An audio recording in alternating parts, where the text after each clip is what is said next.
Alright, we're going to start this video off with the intro, which is the heater hose. We're going to reroute the heater hose. We're going to show you, we're going to do some modification on the E-Series here. As you can see, we know E-Series. We got a 99 and we got an 07. So we got a midline year of this front cap and we got the last of this front cap before it was changed. 07 was the last year of the round nose. Well, so what we're going to do here is show you, well, we don't have to use this intake. We'll just, look, we know E-Series enough to know and research about routing the flow direction of the heater core and the problems that people are having with the blend door, because Ford has a constant heater core flow and they have no valve to interrupt it. So we're going to add an inline valve to stop the heater core, but also allow flow to continue through the engine. So we're not going to cut it off. We're not going to cut it off. We're going to install a bypass valve that also allows you to bypass it so that it continuously routes from the water pump here. It's easier for me to show you on this external, on this engine we're fixing to rebuild. This is the water pump. Behind the water pump is underneath the valley pan here. Look. Is a tube. You see the black tube? Right. Black tube runs up to there, okay?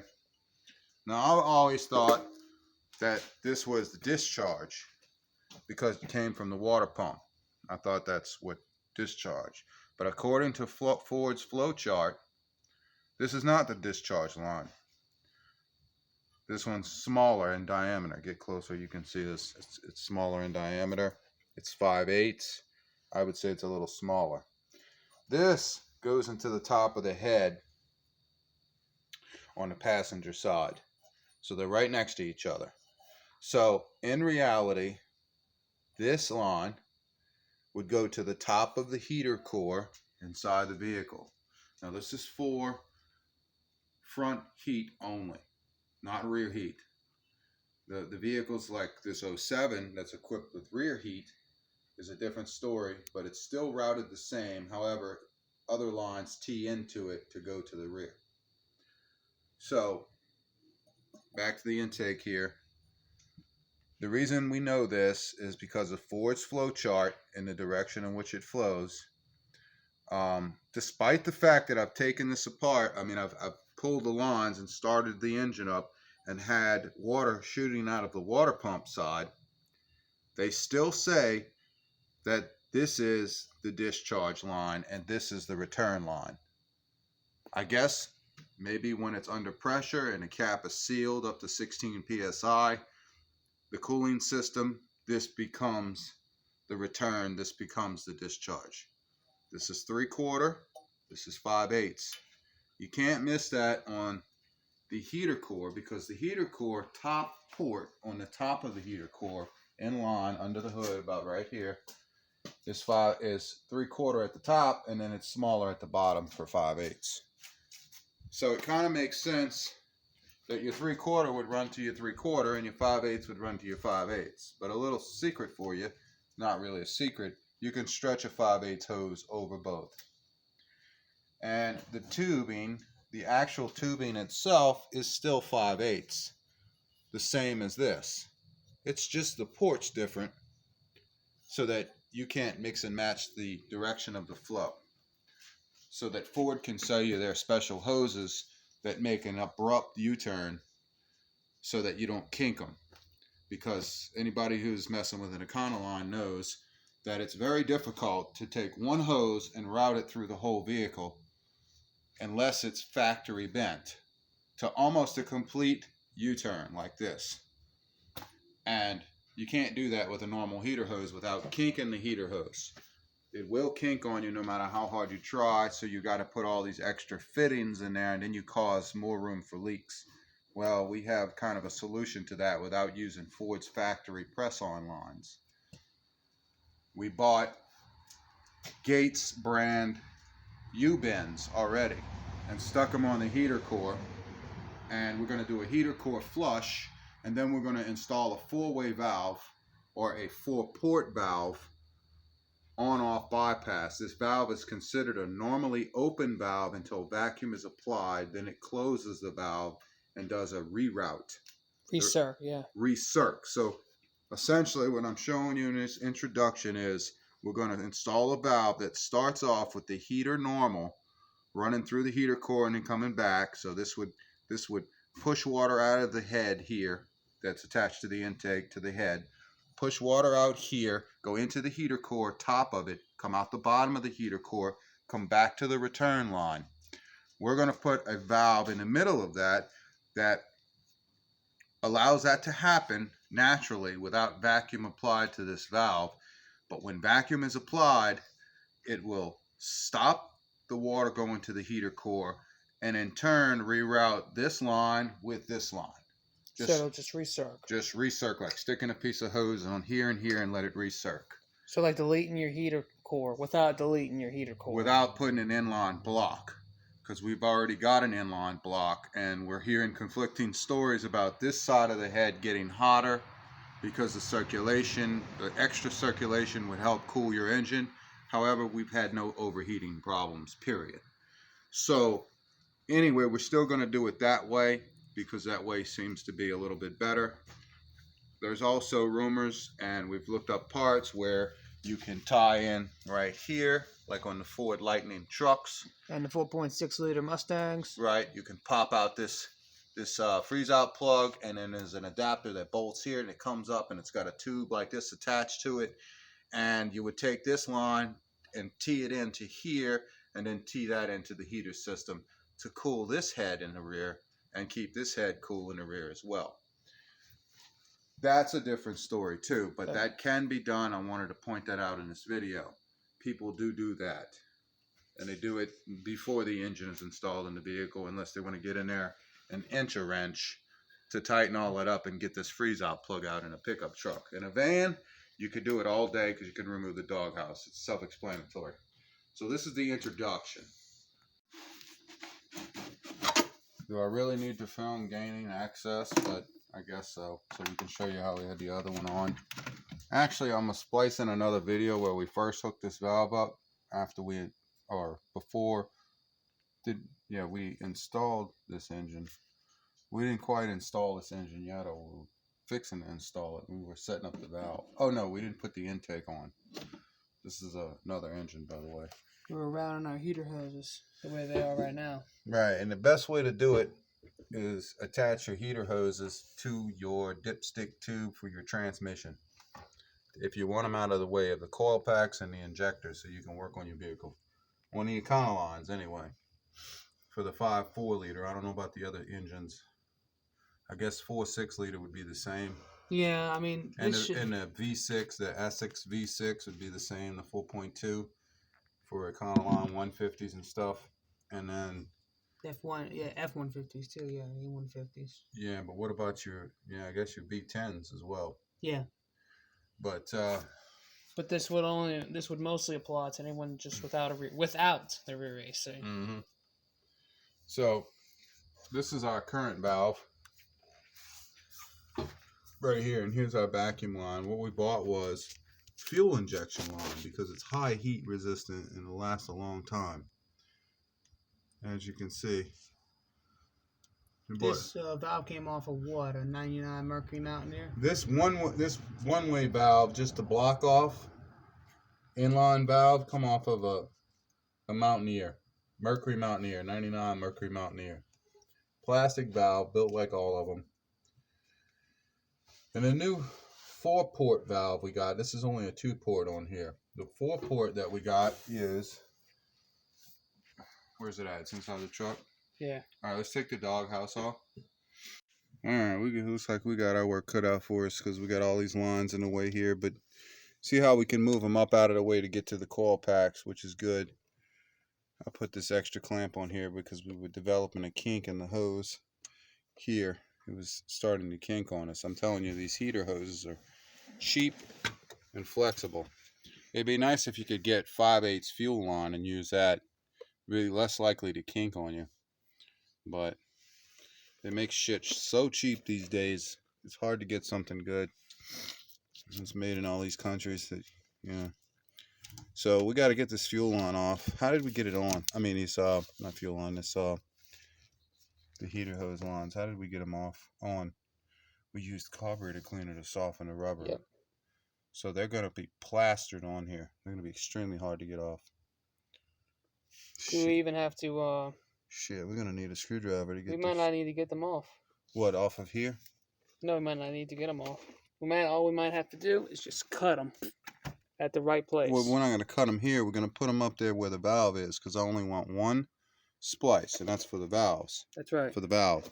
I don't want a bunch of connections, because that's just more shit to leak, and it's bad enough we got to use this plastic valve. They used to make a steel version of this valve. They still sell them on Amazon and eBay and stuff like that. What? Steel versions? Well, steel, plastic. No, all steel. I found one all steel version. It looked like an octopus. It was on a off-roading website. Yeah, and this is the valve anyway. We've investigated all the valves we could get with 4 ports. And so far, the one we found, which is a normally open valve, is a Jeep Cherokee. 96 Jeep Cherokee. Is that about right? Yeah, so I think it also includes 88 or 89 to 94 Comanche also. All right, so we could put a Chrysler aftermarket part on here, but whatever. As long as the valve works, we're good. Excuse me, dog. All right, so this is a Murray part.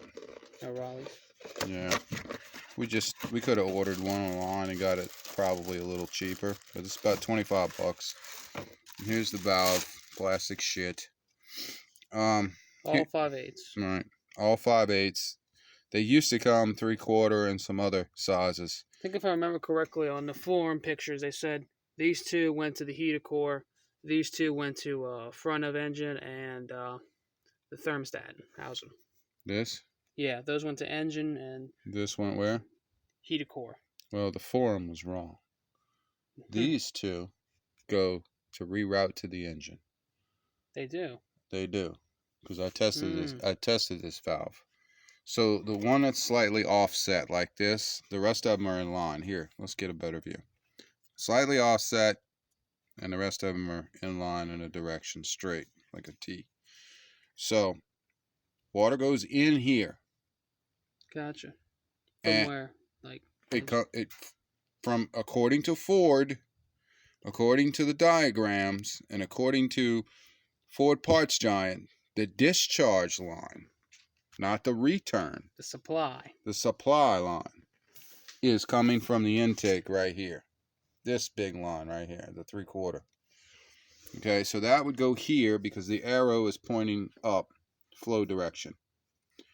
Okay, so that means that this one would hook to the bottom here. And then it would continue on from right here. So we'd do this. Really? Out. Then here would be the return. So the return would be... the one that goes under the water pump. That would be this one right here. Coming up from the bottom of the valley pan to the back of the water pump on the 5.4 and 4.6 and the V10 Triton. And it would go to here, and then that would go to the heater core. So let me see if I get this right. Intake head, it's really the head because it mounts to the head here. So it mounts to the intake, which gaskets down to the head. So that's hot water coming from the head straight in here, going up, coming out, going to the top. This one's going to the top of the heater core. Right, that's where the supply starts. That's where it starts. Then it's trickling down the heater core, coming back out, and going into here. Top of the heater core, bottom of the heater core, coming down, going into here. That's the return. Return. It's returning, and it's coming down here and coming out here, which is going right into where your water pump line is, right down here, which is considered the return. So that's how that's working. And that's how it would go if I put it on here and I didn't even hook a vacuum line up to it. It would constantly circulate from here to here, here out, and back in here and back to here. That would be its natural flow. Here, shine a light in here. Let me see. Yep, the water would come back through here. It would hit here and come out. Okay. This is, I guess, this is where about the other video should be teed in. Right. I'll talk the other to video. Explain about the vacuum lines. Right, and then your vacuum line, the way that I have it hooked up is I have it tied to my recirc down here, right underneath here. I have a filter, but the recirc is over there. I have a T, and I'll cut that video in, and I have it coming through the side of the firewall right here with another line. I followed another line through this rubber boot there through, and I have it coming out here. And there's the injection line. You see it sitting right up here on top by the PCV, whatever, route. So it's right there. And so what happens is, here's how it works here on the dial indicator. When it's on off, it's supplying vacuum to this, causing it to suck vacuum to this. That'll cut the heater core. Why it does that when it's on off, I do not know. When I turn it to vent, it releases the vacuum. I think it just actually moved that valve in there. It did move that valve. Okay. When I turn it to norm, it doesn't apply vacuum. No vacuum between vent, norm, and whatever. The only time it applies vacuum is in two ways. AC max or off.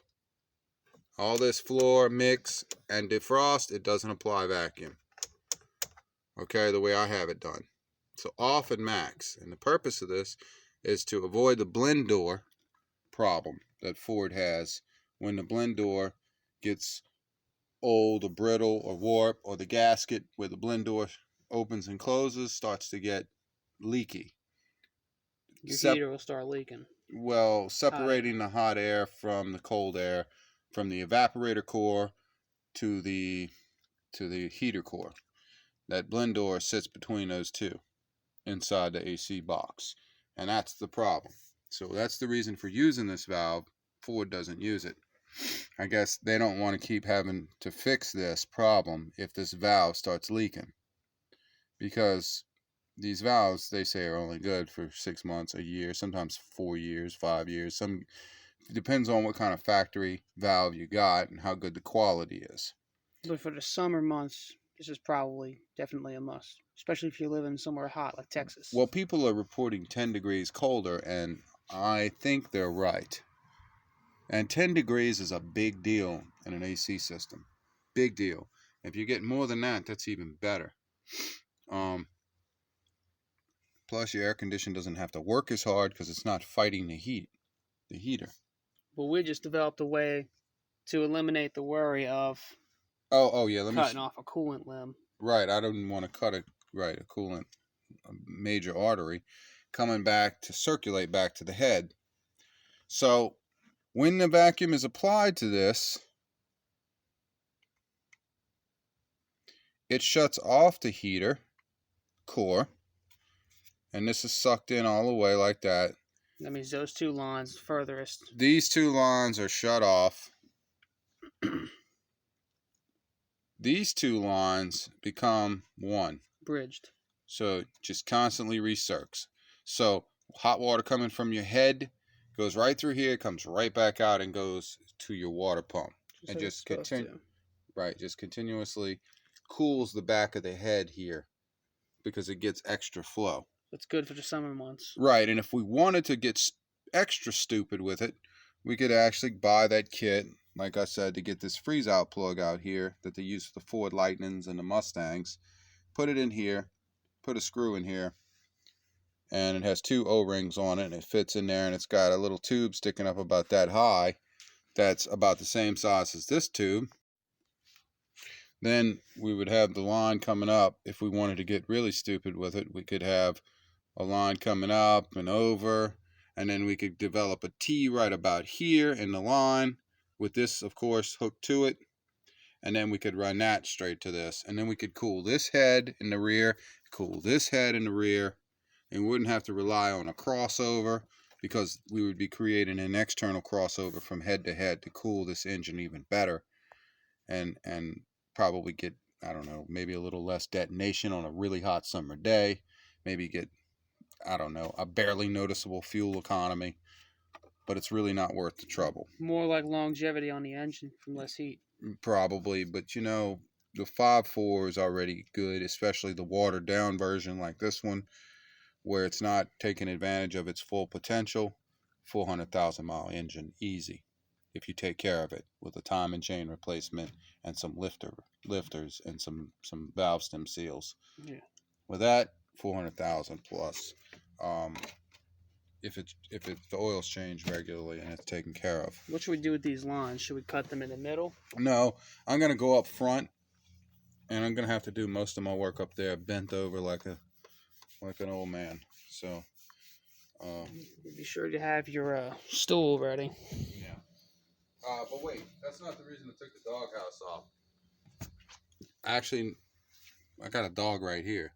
I took his house off. Look, I gotta dump this fluid out. Yes. I do. I gotta flush this. I gotta get a garden hose and pull these two lines right here, and I really don't want to, but I have to, and I gotta flush these two lines, which may come in handy later because I may be able to hook this valve up a little bit easier if I do that, because I'm curving and routing all around this tube. This metal dipstick tube is what's keeping me up. Yeah. So I might have to maneuver them in this way or that way, that fashion. But I really need to get the trash out of the heater core because it seems like there's something in there. All right, here's that Mountaineer valve, that Mercury 99 Mercury Mountaineer valve I took off. I just put that on not too long ago, about 400 miles ago, and it worked fine. So it's still good. We'll use it for something. I don't know.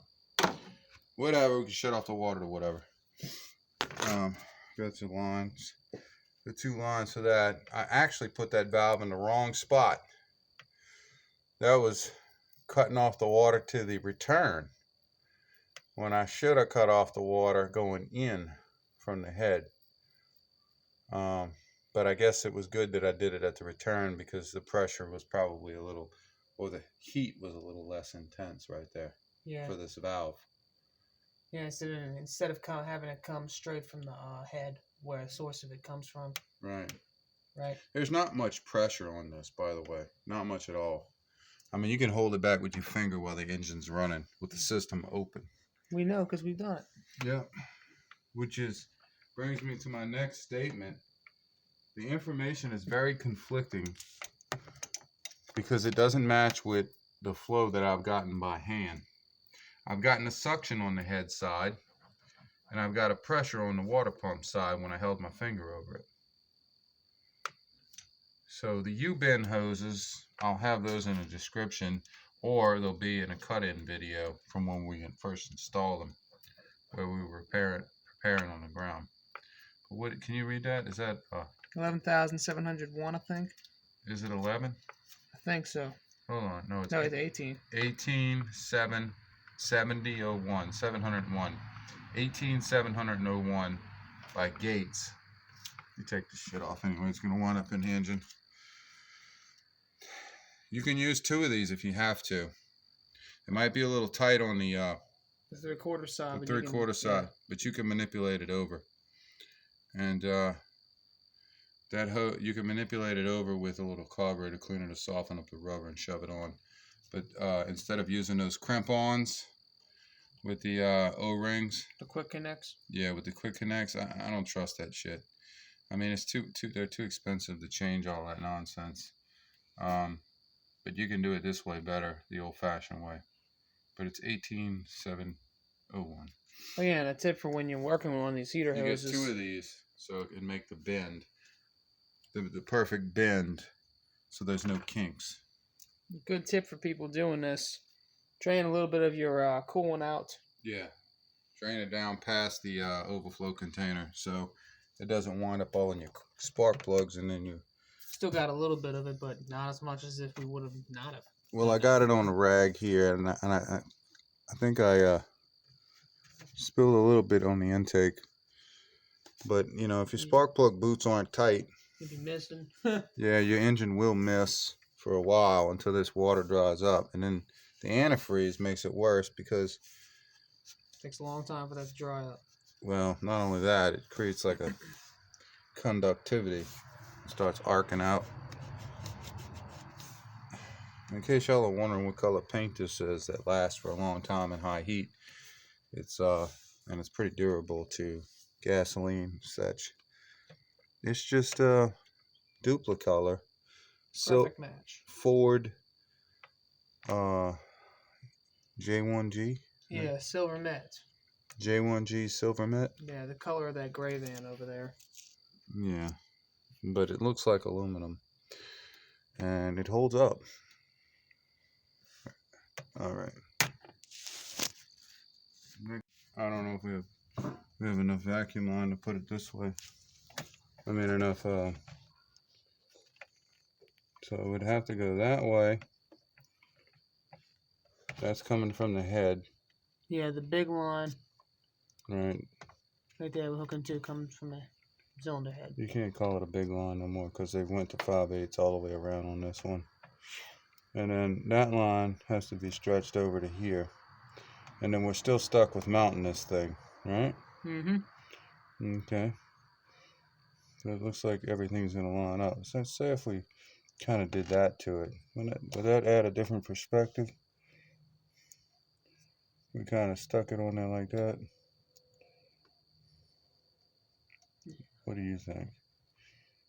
I should think we should have it in the same place we had the other valve, zip tied to the dipstick. Yeah, well, let me tell you something right here. We can't have this arm getting screwed with by anything zip tied to here. Yeah. I really, really, really wish this valve would have been this way. That would have made me happy. If it were this way, upside down like this. Maybe I can mount it upside down. That way I can strap it tight like that, you know? Yeah. Upside down and out of the way. Yeah. If we can stretch the hoses enough, we can get it to like that. Well, I'd have to get this hose that's down here over the top here, and then this hose would go to here. So let me see if I can go back, pull back on this hose, get it over the top of this vacuum line that's running to the brake booster. Yeah. Or maybe, how about right on the other side of this and down? But I don't want it to cross over this hose, so I can't do that. Alright, nice pain in the ass for you guys. I know what to do. Looks like we got an octopus of shit right here. But we got it. We had to go from 3/4 to 5/8. My mistake. The bottom is 3/4. The top is 5/8. I thought it was the other way around.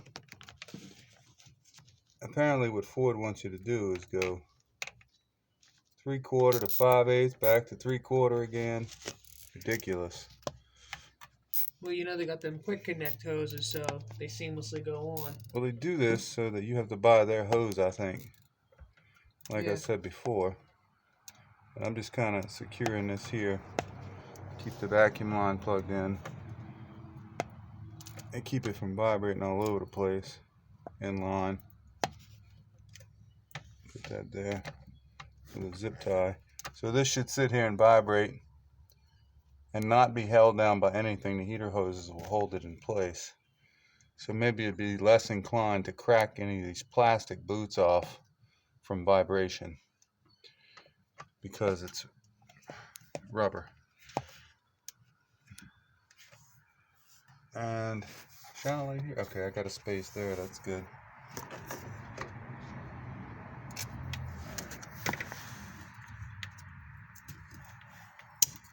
So it should work the way I said it would. Should. So well, the only way to know is to start it up and try it. Yeah, and brave the coil packs missing from all the water. Now I gotta go back in the engine bay. I mean, the doghouse. See if we have any lines that are kinked or out of their way. Shouldn't be anything that needs to be cleaned up here. It would have helped if we would have had longer heater hoses. This definitely would have helped. Alright. So we have this heater hose routing from the water pump right here all the way up and around here. I can probably remove that hose clamp now. Give me the impact. Let me get this hose clamp out of here.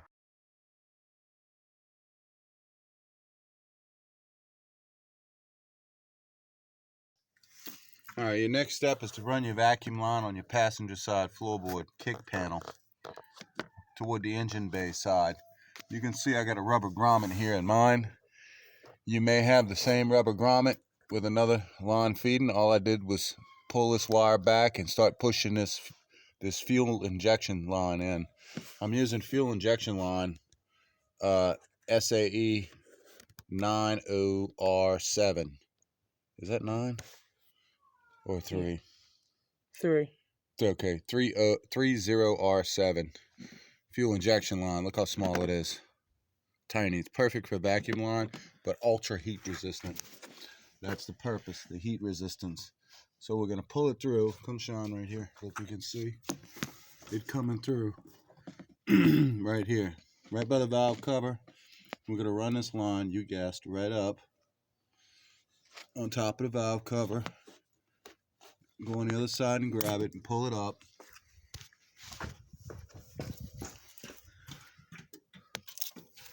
See it? Go ahead and pull it up. Alright. Keep going. There. Keep Long going. enough run. Keep going. Alright, stop. You might want to pull it a little more. Right there? Yeah, that's good. Alright. Alright, so we need to remove this homemade dust cover, which I need to clean out anyway.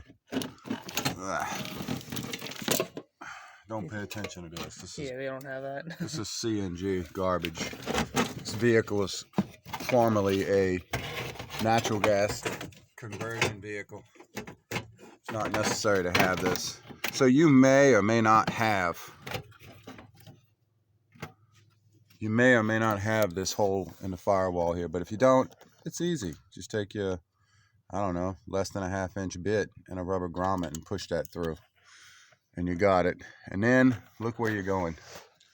See this? This is blend. This is the blend flap, or a AC recirc flap.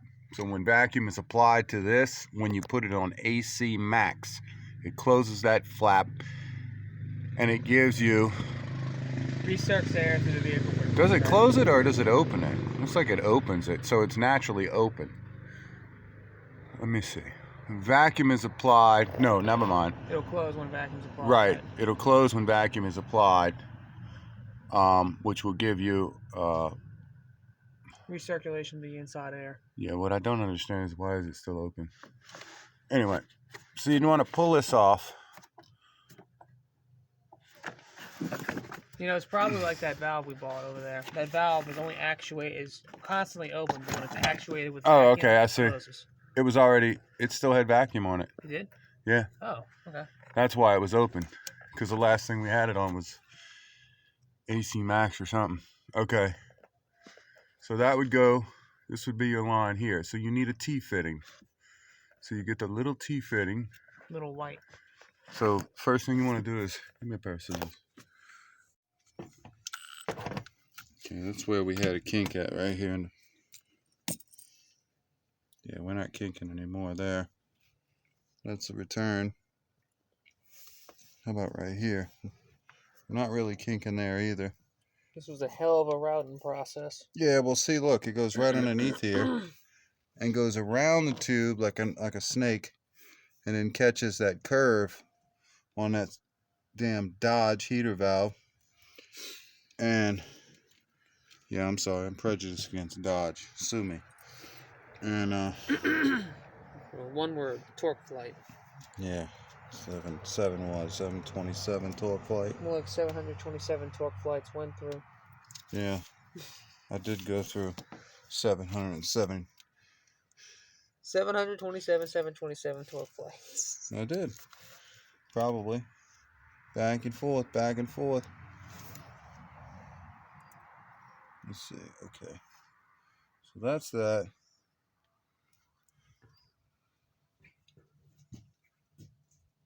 Yeah. Real test is to start it up and see if our max AC still actuates the Can you vacuum see like the it should. actuator from here? Hardly on camera, but with the Yeah, eye I look can. at the top right here. You can look. Yeah, okay. See it? You see the actuator on? Yeah. Can you see that? Yeah. Once we put the front back together, the breather back on. By the way, these vehicles don't run the way they should without the air breather off, without the air breather on. They surge. It's because the mass airflow sensor is tuned to have an air breather, a filter. I mean, so they will surge.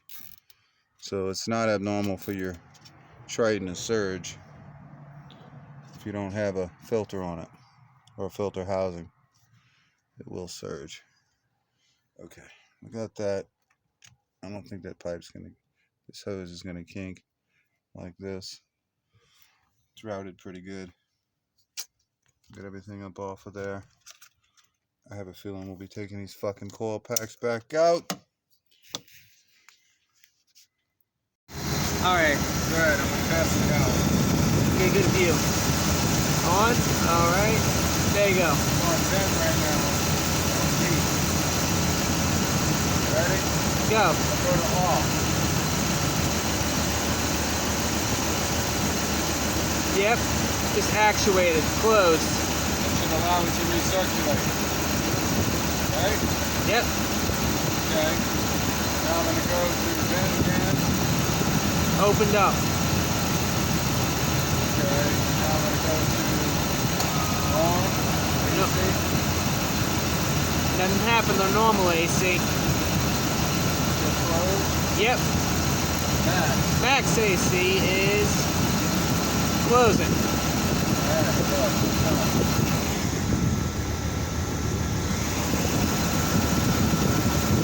Ready? Back to off. And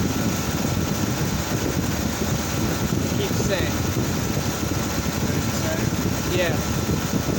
Gotta go to bed. Opened up. Now I'm gonna go to off. Closed. Close. Yeah. Yeah, see, that's what happens. Ford's weird like that. When you kill a vehicle, it'll keep the vacuum because I have a diaphragm, a one-way check valve for a diaphragm for the vacuum. My vacuum system is good. It'll hold a vacuum for weeks. Maybe indefinitely, I don't know. Turn on vent. Let's see how it's getting hot.